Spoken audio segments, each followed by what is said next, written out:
Graça, meu irmão, gratidão damos a Deus pela oportunidade de um novo dia vivido, maravilhoso dia. Hoje, dia 6 de julho de 2025. E nós meditaremos em Salmos 32, versículo 9.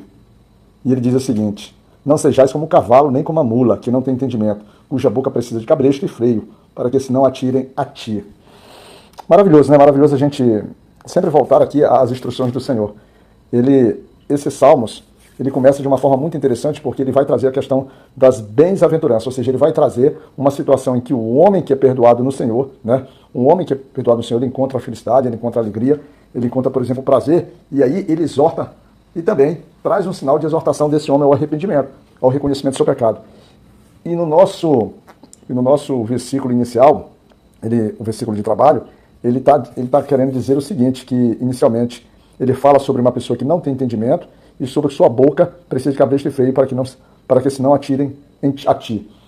Ou seja, alguém que às vezes tem o conhecimento, mas acaba não tendo entendimento, acaba fazendo uma percepção ou vamos dizer assim, uma conclusão errada das coisas do Senhor, das coisas da própria vida, e principalmente que sua boca, ela está o tempo todo atirando contra a sua própria santidade, contra a sua própria decência, contra a sua própria moralidade, atirando contra a sua própria paz, contra a sua própria, vamos dizer assim, virtude de homem. E aí é alguém que precisa necessariamente que seja contido no seu falar.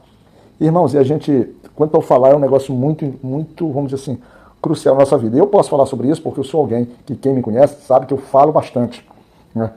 Eu, por vezes, eu até me esforço para tentar falar pouco, para ser um pouco mais sábio, sendo instruído até mesmo por aquilo que a própria Bíblia fala sobre o falar, sobre o controle, que aquele que pouco fala, ou aquele que muito escuta, aquele que muito ouve, parece que utiliza muito mais, parece não, é muito mais sábio, é muito mais sensato, é muito mais, vamos dizer assim, discernidor das situações da vida. Eu não, eu tenho essa dificuldade. É bem claro, é bem notório isso, talvez seja uma característica até mesmo familiar. Meus irmãos, muitos da minha família, a gente fala, o problema não é falar, o problema é que a gente fala desordenado, a gente fala pelos cotovelos, você não avalia, você não dá tempo para processar a informação. Quando você muito fala, você quer o tempo todo se colocar em posição de, vamos dizer assim, de autoridade, você quer mostrar conhecimento, você quer mostrar que você tem a capacidade de argumentar. E por vezes, essa nossa capacidade é uma capacidade vazia, uma capacidade de sensatez. E aí, esse versículo já traz esse, vamos dizer assim, essa instrução dessa necessidade, porque a partir do momento em que a gente consegue segurar o nosso falar, a gente consegue refrear a nossa língua, certamente muito dos nossos desafios, muitos dos nossos problemas, muitas das nossas, vamos dizer assim, dificuldades da vida, elas são cessadas. A Bíblia fala que lá no versículo 8 diz assim: instruir-te-ei e ensinar-te-ei o caminho que deve seguir, guiar-te-ei com os meus olhos. Isso é interessante, porque quando a gente pega um versículo desse e aplica na nossa vida prática, principalmente na relação de pais e filhos, que se comunicam de uma forma, vamos dizer assim, que tem clareza na sua comunicação, tem intimidade, não há nem necessidade dos pais, por exemplo, falarem aos filhos. Eles estão em certas situações, em certas cenas, que eles levantam os seus olhos, levantam suas sobrancelhas, a sua expressão facial, já comunica ao filho toda a sua aprovação, desaprovação, sua alegria e seu descontentamento em um ato tomado pelo filho. Nós não estamos dizendo que filhos só tomem atos que são de reprovação dos seus pais. Pelo contrário, estou dizendo que tanto a face do seu pai, os olhos do seu pai, o sorriso do seu pai e da sua mãe, pode ser um sinal importante de aprovação ou desaprovação. Porque aqui ele está dizendo, principalmente quando ele compara aquilo que ele ensina ao seu filho, a forma como ele deve se portar e se conduzir diante dos problemas como um servo de Deus, como alguém que tem um testemunho real, um testemunho seguro, e contra alguém que é insensato, ou com alguém que, por mais que seus pais utilizem ou tentem, por exemplo, aconselhá-lo, tentem ensiná-lo, ele acaba criando resistência, usando, por exemplo, grandes dificuldades na sua ação.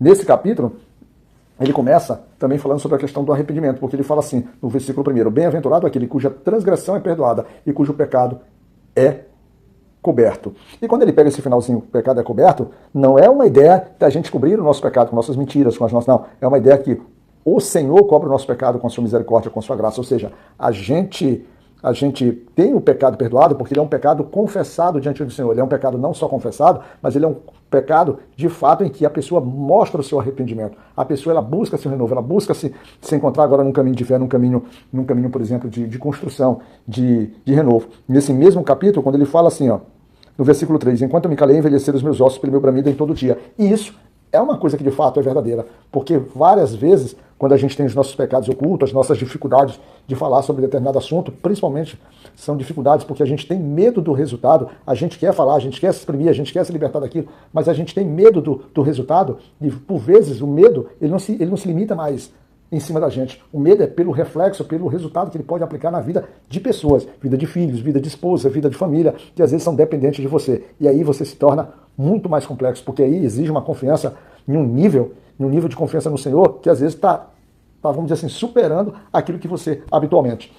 Tem um filme que passou na Brasil Paralelo, não lembro o nome desse filme, mas falava sobre um padre que tinha sumido e tinha ido para o Japão, e outros dois padres, ou jovens padres, me esqueci, eles vão atrás de tentar localizar esse padre sumido. Quando chega lá, ele observa que vários cristãos são torturados pela sua fé. Só que o que acontece é o seguinte, na verdade, esses cristãos são torturados para que o personagem, que era o padre, pudesse negar a sua fé. E em tese ele está negando, porque agora a tortura não é mais sobre ele.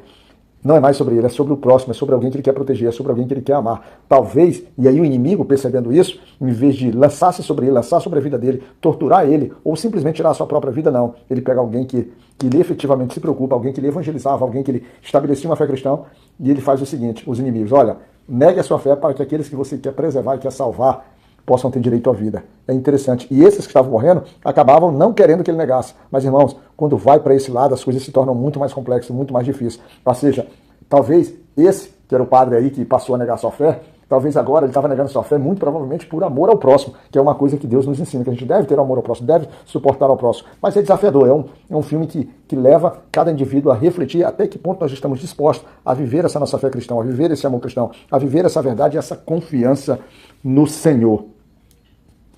E aí, essa pessoa que se encontra com esse pecado, ou seja, escondido, calado, fazendo com que o seu corpo sofra, porque dia após dia, situações após situações, ele vai se deparando com a necessidade de falar e ainda assim ele fica preso. E aí vem lá no versículo 4 e é dito, porque de dia e de noite a tua mão pesava sobre mim, o meu moço se tornou em sequidão de estio.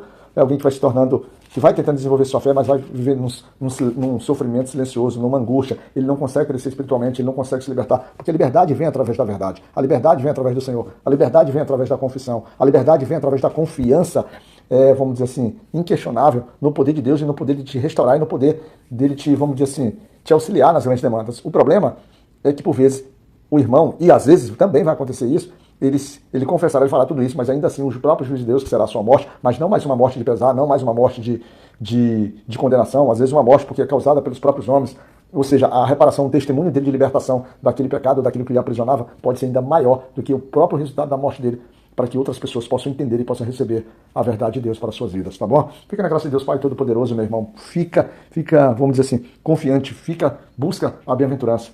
E se tu tens alguma situação desse tipo, busca no Senhor a força, busca no Senhor o refúgio, busca no Senhor a fortaleza e a ação e a atitude para que tu possas te libertar disso que envelhece os teus ossos. Graça e paz, que Deus nos cuide, meu irmão.